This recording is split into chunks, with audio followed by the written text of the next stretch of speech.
Hello students, welcome to the third lecture in this series where we try to finish one complete chapter in one sitting. We take approximately 1 hour to finish a given chapter in mathematics. Now this is going to help you in your board exam, so you just need to watch this for 1 hour and you'll be done with one chapter in mathematics. Let's get started. We've already covered the first two chapters in previous videos. You can go and watch those videos. And today we are starting with the third chapter, which is pair of linear equations in two variables. Let's quickly revise some of the things that we already know. What are linear equations? First of all, let's try to understand what linear equations are. These things. Linear equations, we classify equations in terms of linear, quadratic, cubic, etc. based on its degree. So linear equation will have a degree 1 always. Okay. What do we mean by degree 1? That means the highest power of the variable is 1. So degree has to be 1. But in this chapter, we are going to specifically study about linear equations in two variables. What are the two variables? X and y that we usually take. Let me give you an equation and you tell me whether it's a linear equation or not.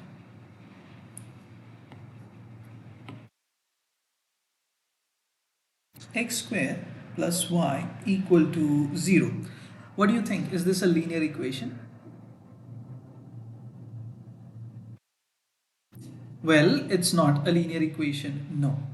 Why? Because I see one of the variables has a power 2. That means this entire equation has a degree 2. So it's not linear. Okay, let's look at something like this. Xy equal to 1. Is this a linear equation? What do you think? Xy equals 1. Is this a linear equation? You will see individually the variables will have the power 1, but this is also not a linear equation because this term in its entirety has, so what is the total degree of this term? That's 1 plus 1, that's 2. So the degree is 2. You need to look at the degree of a term in its entirety, okay? So here this term had a degree 2. Here also this term has a degree 2. That's why this is not a linear equation. So we've understood what a linear equation is. A linear equation has degree 1. But how many variables can it have? It can have as many variables as you want. For example, this is a linear equation in one variable. Just watch. I write 2x equal to 5. This is a linear equation in one variable. If I write 2x plus y equal to minus 2, this is again a linear equation. Why a linear equation? Because you consider any term, every term will have degree 1 only. That's all. So, not every term will have the degree 1, but the maximum degree that you will find in this equation is 1. Okay, but this is a two variable equation. Let's write something which has three variables. X plus y minus z equal to 12. This has three variables, but is this a linear equation? Yes or no? Yes, it's still a linear equation because if you pick any term from this equation, it will have the degree 1. So these terms, okay, these will have a degree 1. So I hope we understand what linear equations are. Linear equations are those equations where the maximum degree is 1. You pick any term, the maximum degree that you will find in that equation has to be 1. Only then it's a linear equation. The other thing is number of variables, counting the number of variables. So we've seen three linear equations. You can see on the board there are three linear equations written. which of these three equations is also a linear equation in two variables? Can you help me identify? Equation number 1, equation number 2, equation number 3. Think, which of these three equations that I've written can also be called a linear equation in two variables? Of course, it's equation number 2. So we are all clear what linear equations in two variables look like. Okay, let's look at some of the forms of linear equations in two variables. What do we mean by forms? The different ways in which these kind of equations are represented or can be represented. So we just noted down that a linear equation in two variables will have degree as 1 and number of variables as 2. Let's take an example, okay? 2x plus 3y equal to 11. This is a linear equation in two variables. We all agree to this, right? The same equation can be written in three different forms. It can be written in a standard form. It can be written in the slope-intercept form, and it can be written in the point-slope form. Now, there are different use of writing these things in three different forms. We'll see that. First, what is the standard form? A standard form is when all the terms of a given equation are on the left hand side. They're kept on the left hand side, and we write it something like this. So coefficient of x, which is a, so I'm writing it in the standard form, okay? This has to be converted into the standard form. So the coefficient of x will stay with x, so 2x. Coefficient of y will also stay with y, that is 3y.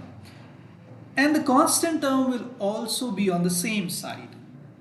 Now if it's 11 on the other side, I'll have to write minus 11 here, and this is my standard form. Okay, so all the variables along with their coefficients as well as the constant term will stay on one side of the equation. If we have an equation represented in such a form, we call it the standard form. I hope you all know what coefficients are, what constants are. Here's another example.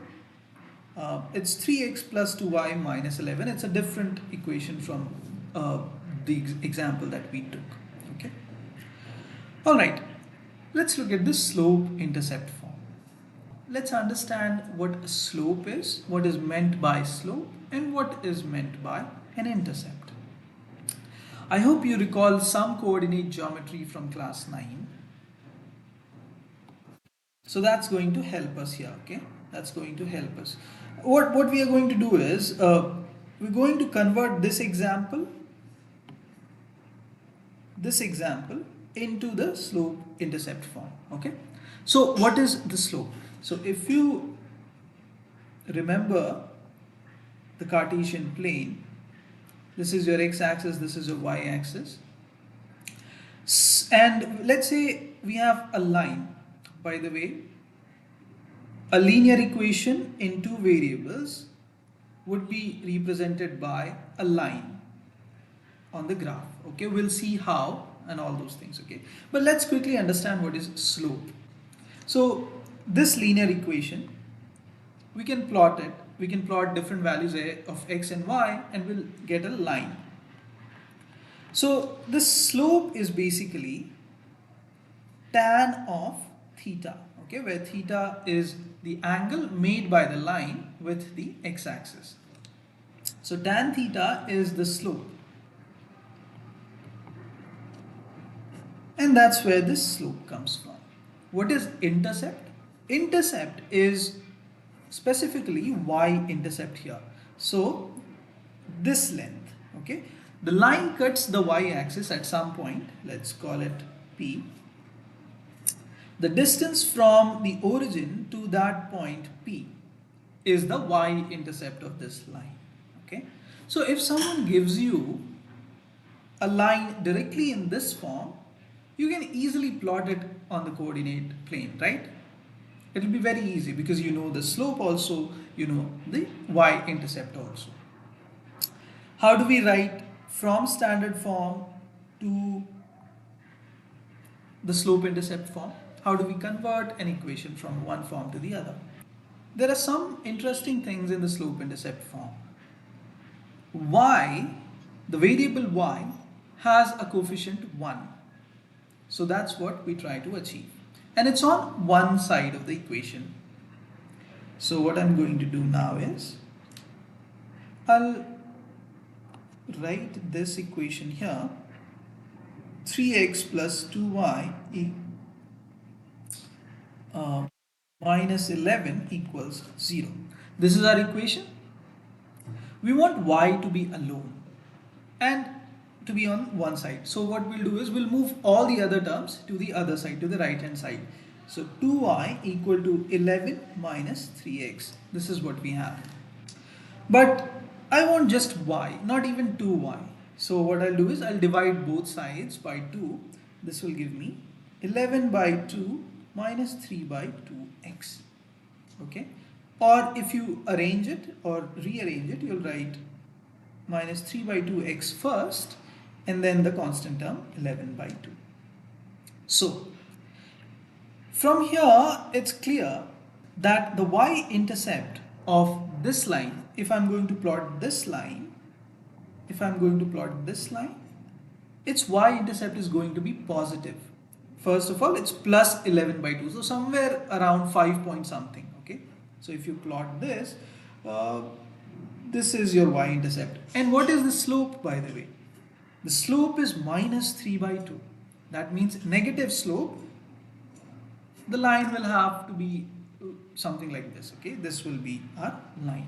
It will look like this. So from slope-intercept form, we get a vague idea of how the line will look like on the Cartesian plane. If we plot this line, if we plot this linear equation in two variables on a graph paper, how is this going to look? So we get a vague idea directly from the slope-intercept form. Okay. By the way, just a quick rider here. See, this is just an example. It's not a converted form of this one. Okay, so don't think that it's a converted form of this. Yeah, this is not. This is exactly the converted form. If we want to convert it from the slope into the slope-intercept form. All right, let me clean up the board a little.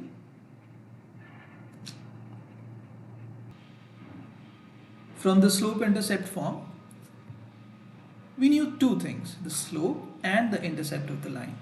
From the point-intercept form, we are again going to know two different things. One is slope and the other is any point lying, the coordinates of any point lying on that line. Okay. So if someone gives you a point, if someone says, okay, there is a point Q 2, 4 on a line, and this line has a slope of minus 3. You have to write the equation of this line. You have to write the equation. What is the linear equation in two variables for this line? Okay, this represents a line on the Cartesian plane. So if you're given these things, it's easy to find out using the point slope form. How do we do that? Y minus the y coordinate, let's call it y0, is equal to m x minus x0. This is the point-intercept form. Let me go this side. See, this is the point-intercept form of a line. So if we just put in the values y minus 4, this is your y0, this is your x0. So this is equal to slope. Everyone says it's minus 3, so we'll put minus 3 there. X minus x0. X0 is this number. So this is your point slope form. For now, we just stick to the standard form and maybe somewhat to the slope-intercept form. That's all. Okay, that's all that is in your syllabus also. Okay, moving on. Now we understand that linear equations in two variables are represented by a line on the coordinate plane. We know that. If we have two such equations, if we have two such linear equations, that means now we are talking about a pair of linear equations in two variables. Pair of means two such lines. If one equation represents one line, the other equation will represent the other line. So this is one of the subtopics that you have to study in your from your textbook. Graphical method of solution. First of all, I hope we all understand what is meant by solution of pair of linear equations in two variables. Solution means you have to find those values of x and y which satisfy both the lines or both the equations. That's what we mean by solution. So here, this A, the coordinates of point A represents the solution of pair of lines, these two lines, okay? One line is represented by this equation 3x plus 4y minus 11, and the other line is represented by x plus 2y minus 3 equal to 0, okay? So these are the two equations representing two lines. What is their solution? The solution is where they intersect. That's the graphical way of finding the solution. So if you have a question in your board exam, then they are asking solve this using the graphical method. They'll provide you a graph paper. You'll have to plot one of those points. Okay, you'll have to plot those lines, the two lines. You'll have to plot it on the graph paper, and wherever they intersect, you have to find the coordinates of that point, and you'll get your solution. So x equal to 1 and y equal to 2 is the solution in this case. So I hope we understand how to solve graphically. When we have a pair of linear equations, we can get different types of solutions. We don't always get one solution, one fixed solution. Not necessarily a pair of linear equation will give me a unique solution all the time. Okay, so this example that you see here, that we are getting one solution, this is not always the case. Okay, sometimes we might get two parallel lines like these. Okay, so the equation that we have, let's say they represent two parallel lines. Then will there be any solution? Will these two parallel lines ever intersect? Never. They are never going to intersect, and that's why we are not going to have any solution. No solution at all. But what if the question in the question you get two different looking equations, but they are actually the same equations, so that one line overlaps on the other line. One example would be, let's say x plus y equal to 2, and the other would be 2x plus 2y equal to 4. See, if you look closely, equations are actually the same. There's a factor of 2 multiplied in equation 1, and that gives you equation 2. So if you try to plot it on the graph paper, you'll actually get the same line. Okay, always you'll get the same line. So if this has to be represented in red and this has to be represented in, let's say, some other color, blue, then when you're plotting it on the graph paper, you'll get a red line, which we've plotted here. And to plot the blue line, when you plot the blue, you get it right over it, okay, exactly overlapping. In this case, there are infinite solutions, because all the points lying on any one of these lines is lying on the other line also, right? So any point you take on this line, it satisfies the equation. So that means it has infinite solutions. Infinite solutions. So based on these three possibilities, there are some conditions given for the coefficients to help you identify whether this pair of equation is going to have a solution or not. We're going to look at those conditions through examples. Okay, let's just dive right into it. We are going to cover some previous year's questions, and here's the first one. Okay, those conditions I'm not revising because you can always go back to NCERT and look at those conditions. We're going to revise it through the questions.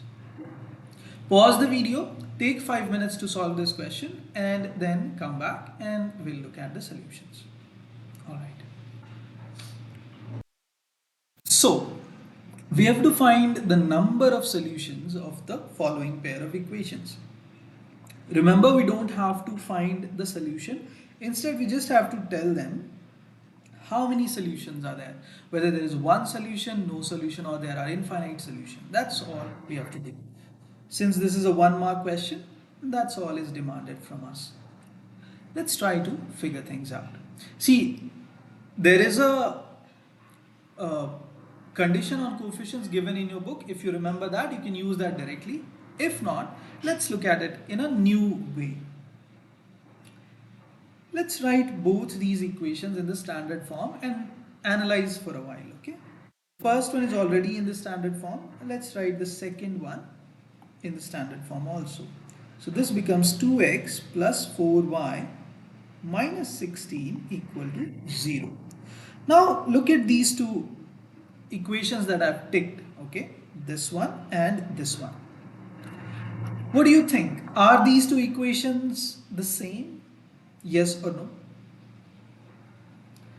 Think for a while. If you multiply 2 on the left hand side and you multiply 2 on the right hand side, what will you get? You'll get exactly this, 2x plus 4y minus 16 equal to 0.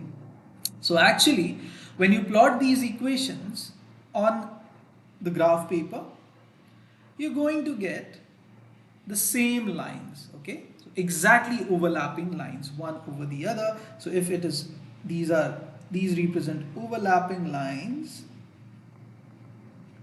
then how many solutions? Infinite solutions. Okay, infinite solutions.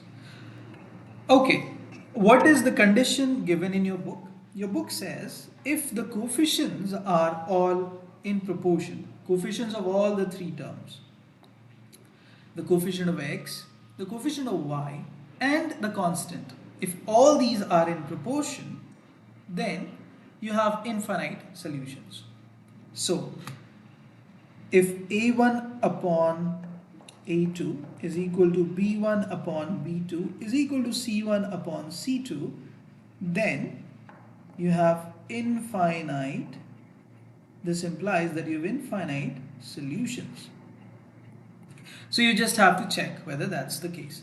Now, one thing to note here, when you're considering the coefficients, remember to write everything in the standard form. Only then proceed, otherwise you'll make a mistake.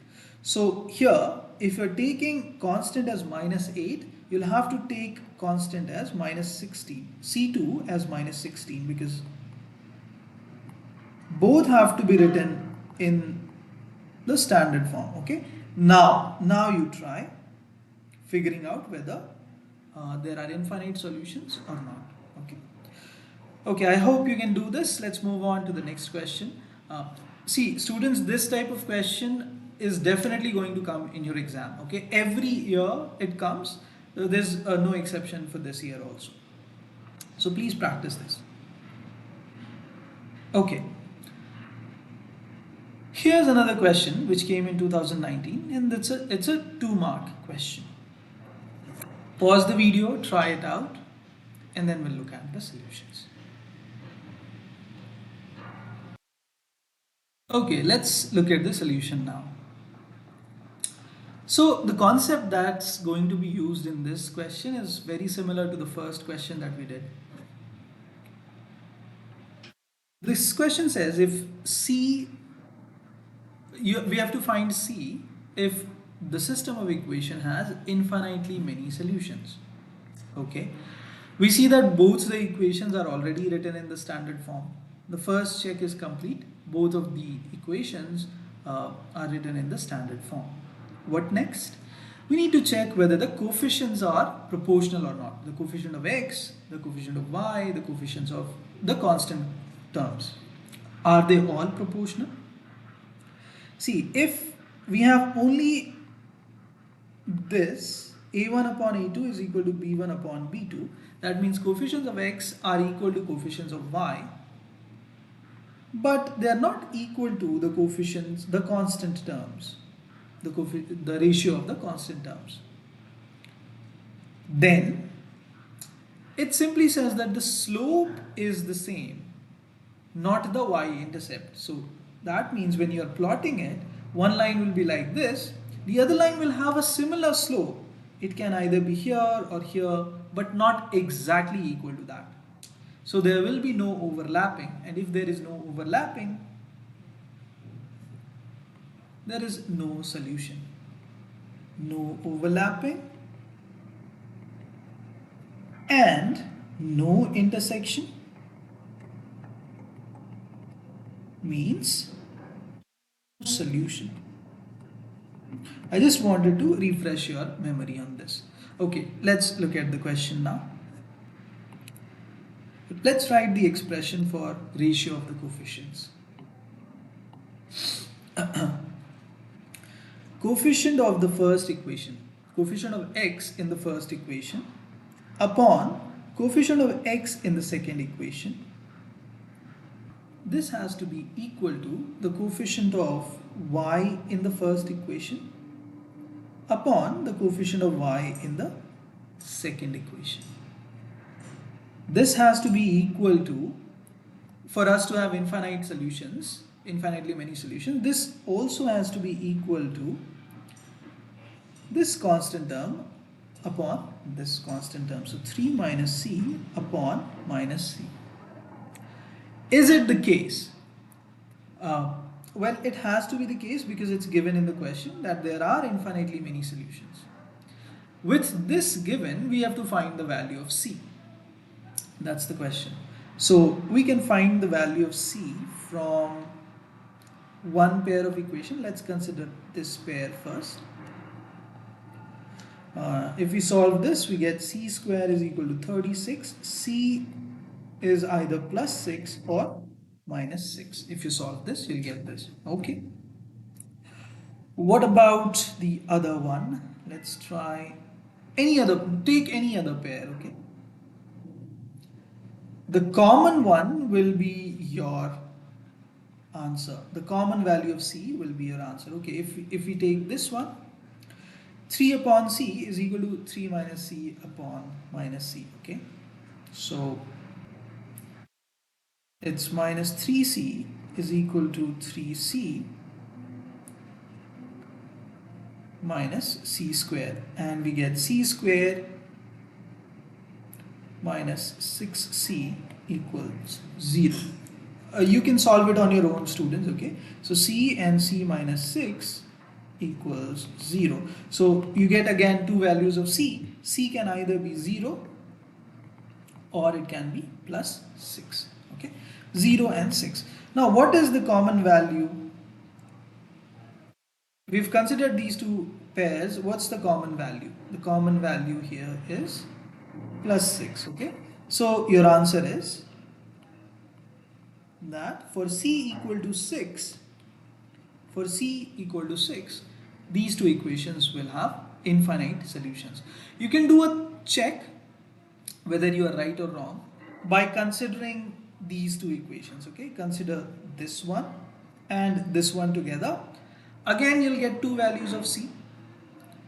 From those two values of c, you'll see that 6 is one of those values. It has to be, okay? So check this third one out on your own. But the answer is C. Let's move on now. Okay, this question came for 3 marks in 2020. Try it out first.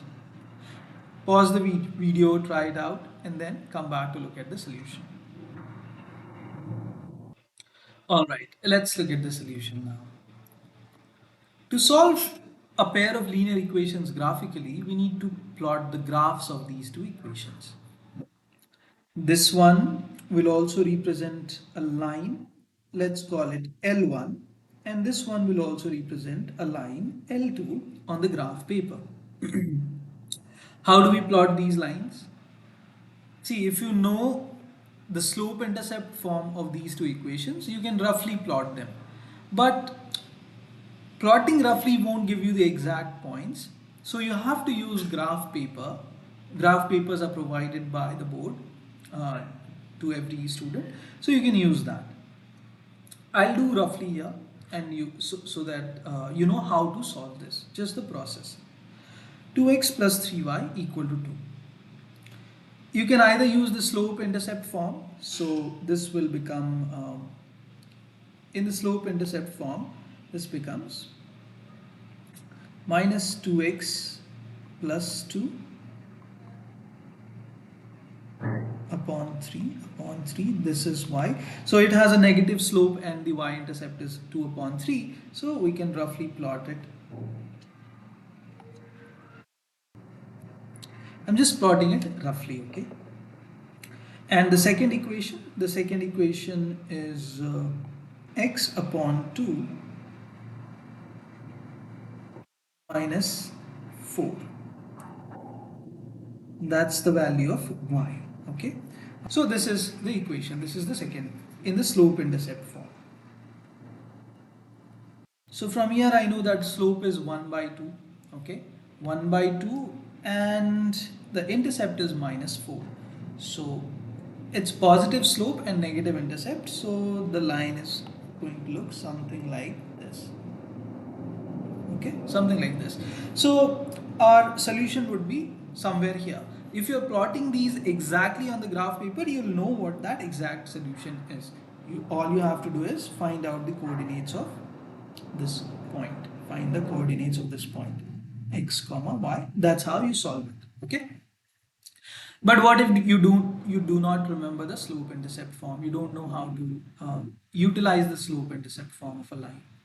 Then we do a little mechanical process. We plot these points one step at a time. So point by point, we get a few points and we connect them. Let's look at this second method now. Okay.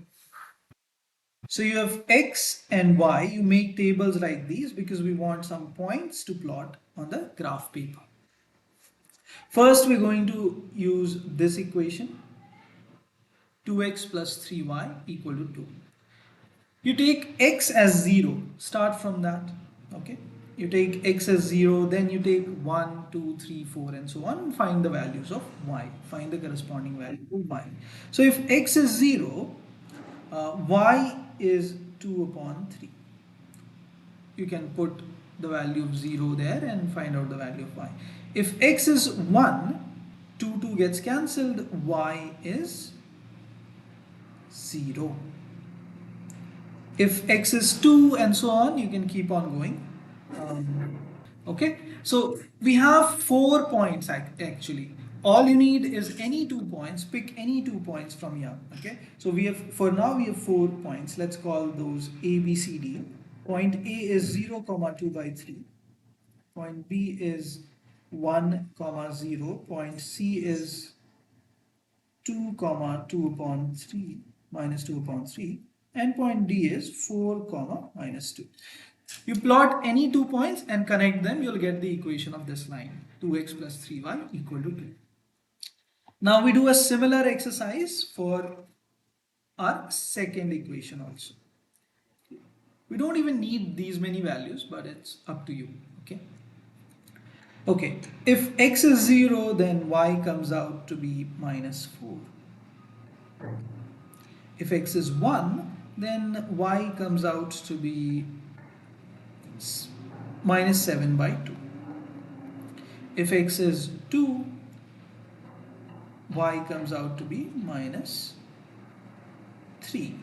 If x is 4, y comes out to be, we have 4 minus 4, it's minus 2. Okay. So again we have let's call these P, Q, R, S. We have 4 points. You don't need 4 points, you just need 2. Again, I'm reiterating, okay? So we have 0, comma, minus 4, 1, comma, minus 7 by 2, 2, comma, minus 3, 4, comma, minus 2. Okay. So once you have any 2 points, you just plot these on the graph paper and see where these 2 lines are intersecting. Find out the coordinates of that point and you have your solution. Here by chance, it seems we've got the solution here itself. If you look at the 4th coordinate, this and this. So your solution is going to be x equal to 4, y equal to minus 2. Okay, because these 2 points are exactly coinciding. These 2 points are exactly the same. So our solution is x equal to 4 and y equal to minus 2. Okay, let's move on now. Okay, first section of our chapter is complete. Now we move on to the algebraic method of solving. We've seen how to solve it graphically. Let's see the algebraic method of solving. Now in the algebraic method, there are some sub-methods like substitution method and elimination technique. There are a few more methods, but you have to learn basically these 2. Okay, elimination and substitution. Let's look at the substitution method. Let's quickly run through it. So we have 2 equations here. This is equation 1, this is equation 2. In the substitution method, use any equation. Pick one equation. Let's choose the first one. Choose this and find out what is x in terms of y or y in terms of x. So here x is equal to 3y minus 2. Okay. We have isolated a variable. We have isolated x. That's your step number 1. Okay. Not necessarily that you have to isolate x only. You can even isolate y. Okay. But we are moving with the example where we are isolating x. So from the first equation, we wrote what x looks like. X is also this. In the second equation, wherever we find x, there we are going to put 3y minus 10, 3y minus 10 everywhere, wherever you see x. So that's the second step. This is your step 2 now. We are moving on to step 2. In step 2, you take the second equation. 3x plus 2y equal to 14. This is our second equation. Instead of this x, you put this value, okay, this value here. So now what we will get is 3 into 3y minus 10 plus 2y equal to 14. If you look closely, we've got an equation where there is only one variable now, y. You can solve this to get the value of y easily, right? So you'll get y equal to something. Now you've found the value of y. You can use either of these 2 equations, equation 1 or equation 2, to find the value of x now, because you already have the value of y. So how do we find the value of x now? Let's use the first equation only. The first equation was this. X minus 3 times y, but you know the value of y is equal to minus 10. So you have x minus 12 equal to minus 10. This gives you the value x equal to 2. Okay. So you've got both the values x and y, and we are done. That's how easy the substitution method is. Once again, let's recap the process. Pick any of the 2 given equations. Isolate a variable of your choice. Okay, isolate a variable.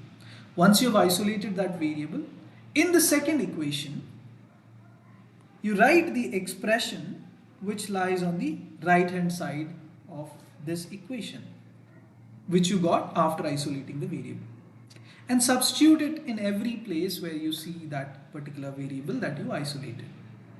So we found the value, we found that x can be represented as 3y minus 10. And then in the second equation, we kind of substituted this value wherever I saw x. So that's that. This will give you an equation in y, and we can easily get the value of y from there. Once we have the value of y, we can use either of these two equations, the original equations, to find the value of x, the other variable. Alright, I hope this is clear. Let's move on to the elimination technique. Okay, in this technique, we try to eliminate an entire variable in one go. First thing is we write these equations in the standard form, or if you don't want to write it in the standard form, you can just line up the variables at least. Okay, both the ways work. So first is that you line up the variables.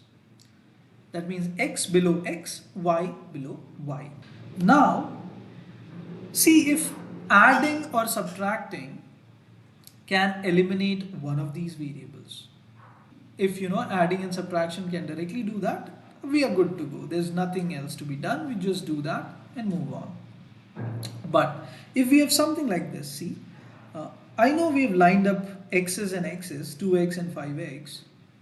Then we have 3y and 4y lined up together. But none of those seem to cancel each other if I add those. What do I need to do? First, think which variable do you want to eliminate? Let's say you want to eliminate y first. I want to eliminate this first. Okay. So what I do is, I would like to make the numerical values of y's coefficients to be the same. So what I'll do is, I'll multiply 4 here and I'll multiply. Why did I multiply 4 here? So that the coefficient of y becomes plus 12. And in the second equation, I'll multiply 3. Multiplying with 3 will make the coefficient as minus 12. Yes? I hope you all can see that. So let me quickly write this. 4 cannot be only multiplied with y. It has to be multiplied with every other term in that equation. So this becomes 8x plus 12y is equal to 16 into 4. And then we have 15x minus 12y equal to 6 into 3. Let's write it. Okay, minus 18. If you go ahead and add these two equations, you can see plus 12y minus 12y, these cancel out. All you are left with 8x plus 15x, 23x. So this is what we have. X value is 2. We get the value of x as 2 when we eliminated y. Now once we've got one variable's value, getting the value of the other variable is easy. You pick any of the original two equations. You substitute the value of x there, you'll get the value of y. Very similar to what we did in the substitution method. Once we've got the value of one variable, we just use any of the original equations to find the value of the other variable. Alright, so I have shown you by eliminating y.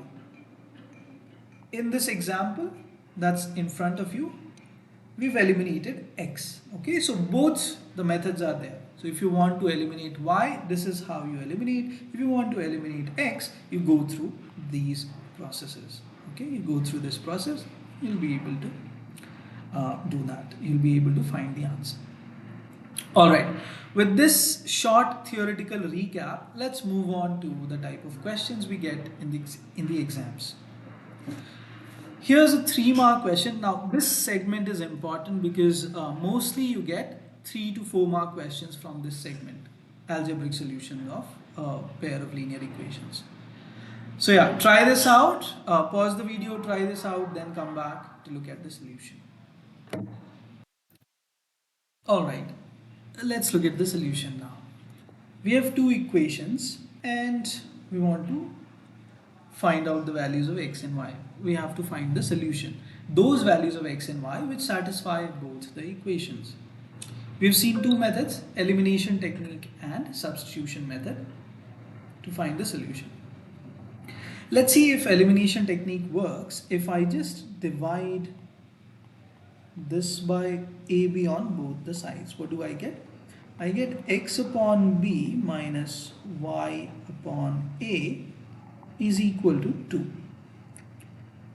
Okay, and here we have ax upon b minus by upon a is equal to a plus b. So these are the two equations we have. What if I multiply b on both the sides in the second equation? So multiply b here, b here, b here. Bx upon b, so that's x minus by upon a equal to 2b. Let me call this equation 3.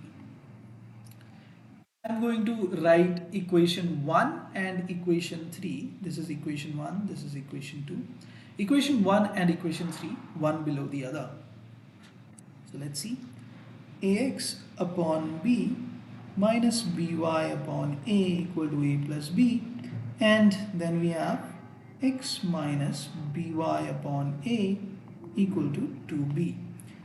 Now what should we do? Should we add or should we subtract? See, the signs of the coefficients of y are the same, so adding will not help. What we'll do is we'll subtract. So in subtraction we have to change the sign of all the terms like this, and now this can get cancelled. What we have here is a upon b minus 1x, this is equal to a plus b minus 2b. This will give you the value of x, and once you have the value of x, you can substitute it in equation 2 to get the value of y. Okay.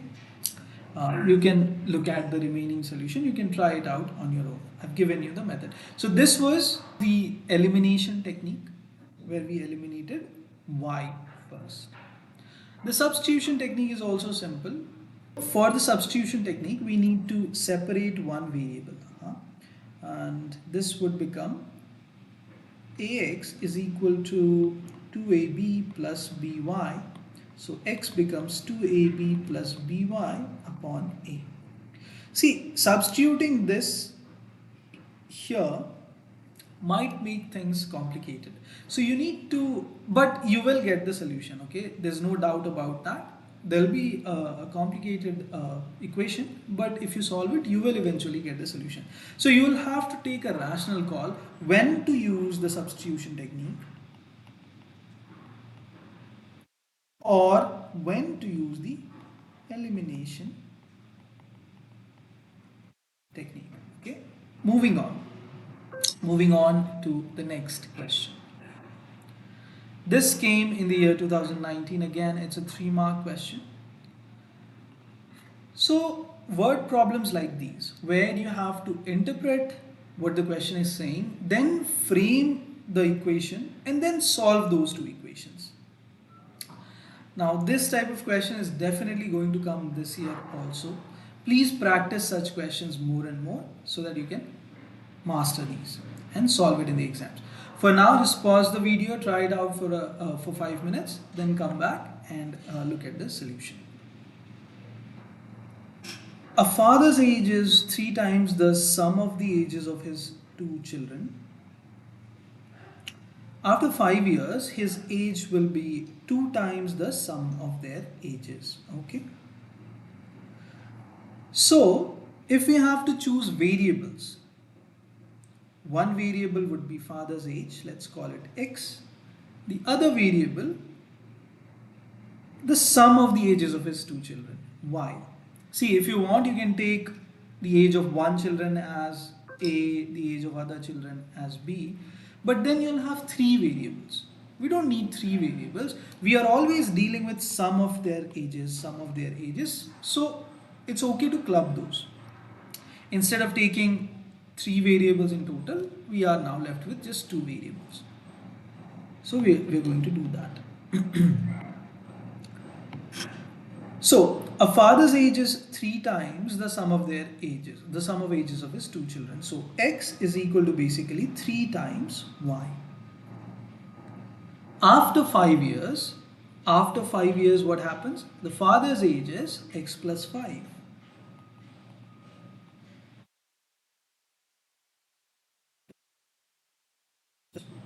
The father's age is x plus 5. And individually, every child's age also increases by 5. So what number should I add in sum of their ages? After 5 years, what would be the sum of their ages? This is the question. After 5 years, what would be the sum of ages of A and B? A grows 5 years and B grows 5 years. So you can say y plus 10. Okay, this would be the sum of ages after 5 years. Sum of ages of his children after 5 years. So, and what's the relation? The relation is that after 5 years, his age will become 2 times the sum of ages of his children. 2 times, alright, so 2 times. After 5 years, this is the equation. Let's solve this equation. X plus 5 is equal to 2y plus 20. We know y can be written as x by 3 or x can be written as 3y, whatever you want. So let's write 3y plus 5 equal to 2y plus 20. So here we have y is equal to 20 minus 5, that's 15. If y is 15, what is x? 3 times y. So father's age is equal to 3x, 3 into 15, 45 years. Okay, 45 years is your answer. Let's move on to the next question. See, there are many ways to solve it. I've used the substitution method here because in the last question I showed you the elimination technique. Let's move on. Okay, now this actually is going to come for more than 3 marks, maybe 4 or 5 marks this year. So please make sure you're attempting these kind of questions. Okay. Try for 5 minutes, pause this video, try it out, come back to look at the solution. If we add 1 to the numerator and subtract 1 from the denominator, a fraction reduces to this number. Let's assume that fraction to be a by b. Let the fraction be, where a is the numerator, b is the denominator. The question says, if we add 1 to the numerator and subtract 1 from the denominator. So it says, if I do this and I do this, the fraction reduces to 1. That means this fraction becomes 1. This is my first equation. We'll simplify it later. What does the second statement say? It says the same fraction becomes half. Okay, the same fraction becomes half when, if we only add 1 to the denominator, so we don't do anything to the numerator and just add 1 to the denominator. This is what I get. This is my equation. So let's frame the equations and solve these. This one becomes 2a equal to b plus 1. This one is a plus 1 equals b minus 1. Okay, so Elimination technique would be easier here, but I think both the techniques, substitution and elimination, both will take the same amount of time. You can choose any one. A minus b plus 2 equal to 0, and here we have 2a minus b minus 1 equal to 0. Minus b minus 1 equals 0. If we subtract this, to subtract you put a minus sign here, a plus sign here, a plus sign here. This goes away. We've got minus a is equal to minus 3. So a comes out to be 3. If a is 3, you can get the value of b from anywhere. So 6 minus 1, that's b, or b equal to 5. So a is 3, b is 5, that's your answer. Okay. All right. With that, we are done with this chapter. To summarize quickly, what is in our syllabus is finding the number of solutions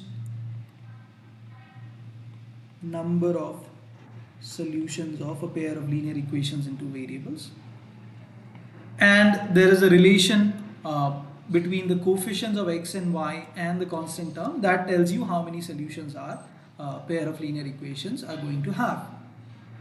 The second one is the graphical method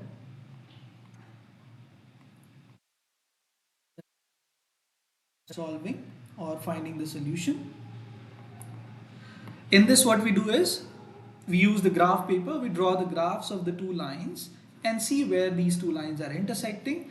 We find the coordinates, the x coordinate and y coordinate will give me the solution of these pairs of linear equations, this pair of linear equations. The third one was algebraic method of solving. In the algebraic method of solving, we saw two different methods. One was the elimination technique, where we wrote two different equations. First, try to make the coefficients the same, write them in its standard form, write these two equations one below the other so that the x term is below the x term, the y term is below the y term, and so on. And then we either subtract or add to eliminate one of those terms. That's the elimination technique. The second one was the substitution method. In this, we use the first equation to isolate one of the variables. Once we isolated that variable, we put its value in the second equation to get the second variable. Once we have the second variable, we use that to find the first variable from any of the equations, any of the original equations given to us.